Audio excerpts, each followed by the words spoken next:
मोअज़्ज़ज़ नाज़रीन अस्सलाम वालेकुम। अल्लाह तबारक व तआला की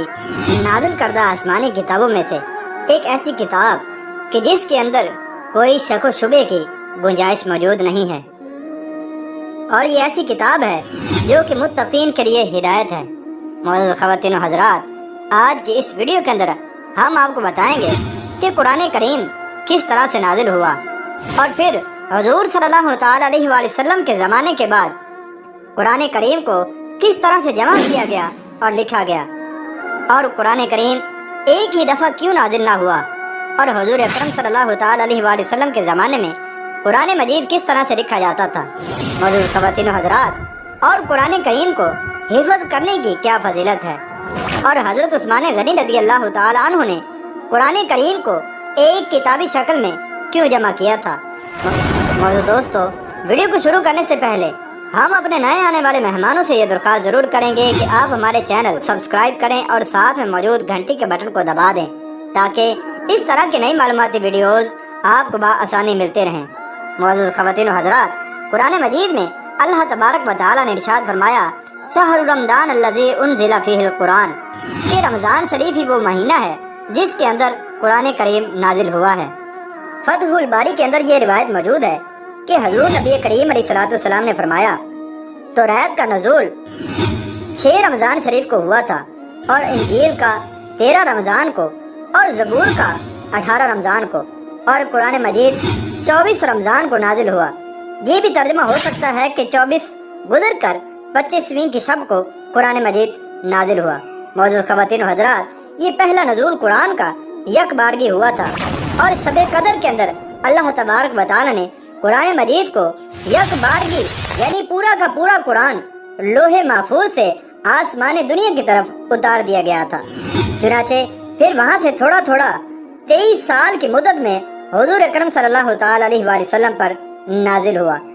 ख़वातीन व हज़रात, ये थोड़ा थोड़ा करके कुरान मजीद क्यों नाजिल हुआ, इसकी हिकमत बयान करते हुए अल्लाह तबारक व तआला ने कुरान मजीद के अंदर इरशाद फरमाया है, और काफिर बोले कि उन पर कुरान एक साथ क्यों ना उतरा, तो हमने यूं ही बातदरीज थोड़ा थोड़ा करके उसे उतारा ताकि इससे तुम्हारा दिल मजबूत करें, और हमने उसे ठहर ठहर कर पढ़ा,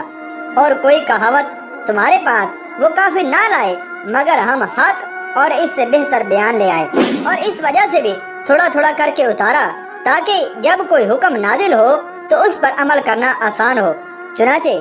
हुज़ूर अकरम सल्लल्लाहु तआला अलैहि वसल्लम के ज़माने अक़दस के अंदर ही कुरान मजीद को सहाबा इकराम ज़ुबानी याद कर लिया करते थे, क्योंकि हुज़ूर अकरम सल्लल्लाहु तआला अलैहि वसल्लम ने इरशाद फरमाया, वो शख्स जिसके सीने में कुरान का कोई हिस्सा नहीं वीरान घर की तरह है। और कुरान करीम को हिफ़्ज़ करने के साथ साथ सहाबा इकराम कुरान पाक को ऊँटों की हड्डियों पर और चमड़े पर और लकड़ी पर और पत्थरों पर भी कुछ लोग लिखा करते थे। और कुरान पाक की जब कोई आयत नाजिल होती तो हुज़ूर अकरम सल्लल्लाहु तआला अलैहि वसल्लम उबई बिन काब को हुक्म फरमाते कि इस आयत मुबारका को लिखो। चुनाचे आप रज़ी अल्लाह तआला अन्हु उसको लिख लेते, और जब हज़रत उबई बिन काब रज़ी अल्लाह तआला अन्हु मौजूद न होते तो हुज़ूर अकरम सल्लल्लाहु तआला अलैहि वसल्लम ज़ैद बिन साबित रज़ी अल्लाह तआला अन्हु को हुक्म फरमाते कि कुरान पाक की इन आयात को लिख लो। चुनाचे इस तरह से हुज़ूर अकरम सल्लल्लाहु तआला अलैहि वसल्लम के ज़माने अक़दस के अंदर कुरान करीम को लिखा जाता रहा। फिर जब हज़रत अबू बकर सिद्दीक़ रज़ी अल्लाह तआला अन्हु का ज़माना आया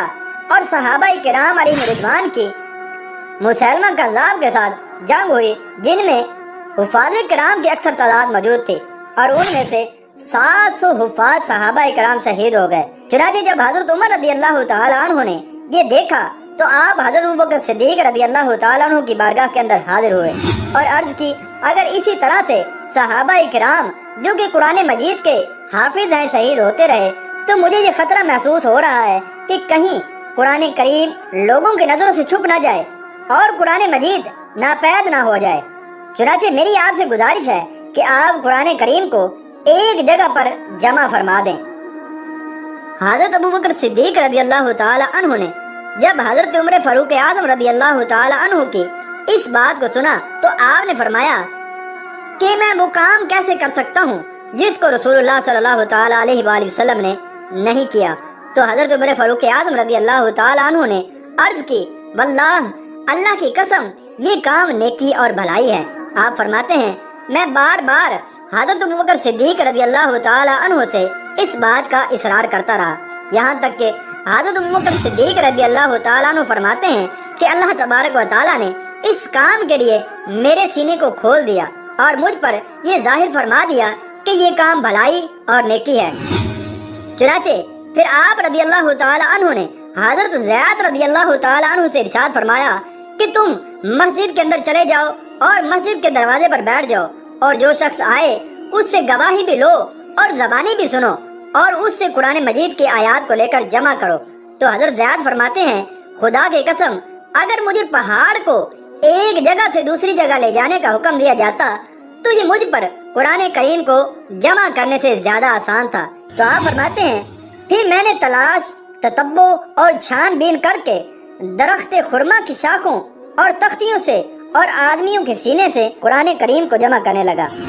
چنانچہ پھر وقت اسی طرح سے گزرتا گیا، اور جب حضرت عثمان غنی رضی اللہ تعالی عنہ کا دور خلافت آیا اور اسلامی حدود کے اندر وسعت ہو گئی تو لوگوں کے اندر اختلاف ہونے لگا۔ چنانچہ قرآن کریم 7 قراتوں پر نازل ہوا تھا۔ حضور نبی کریم علیہ الصلوۃ والسلام نے ارشاد فرمایا کہ میں نے اللہ کی بارگاہ کے اندر اپنی امت کے لیے آسانی کی دعا کی تو اللہ تبارک و تعالی نے قرآن مجید کو 7 قراتوں پر پڑھنے کی اجازت دے دی۔ چنانچہ حضرت عثمان غنی رضی اللہ تعالی عنہ کے زمانہ اقدس کے اندر لوگوں کے اندر جھگڑا اور فساد پھیلنے لگا۔ ایک قرات والا دوسرے قرات والے کو غلط کہنے لگا۔ اس وقت آپ کو یہ خوف محسوس ہوا کہ اگر معاملہ اسی طرح سے چلتا رہا تو یہ لوگ یہودیوں کی طرح کتاب اللہ کے اندر اختلاف کرنے لگ جائیں گے۔ چنانچہ آپ نے حفصہ بنت عمر رضی اللہ تعالی عنہ کی طرف خط لکھا اور انہیں پیغام دیا کہ حضرت ابوبکر صدیق رضی اللہ تعالی عنہ کا تدوین کیا ہوا نسخہ ہمیں دے دیا جائے تاکہ ہم اس نسخے کی نقل کر کے اپنے پاس رکھ لیں اور اصلی نسخہ آپ کو واپس دے دیں۔ معزز خواتین و حضرات،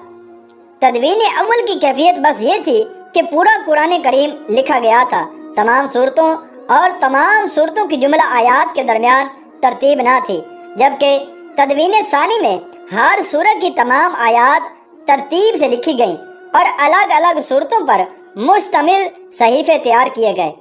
مگر خود صورتوں کے درمیان باہمی ترتیب قید تحریر نہ تھی۔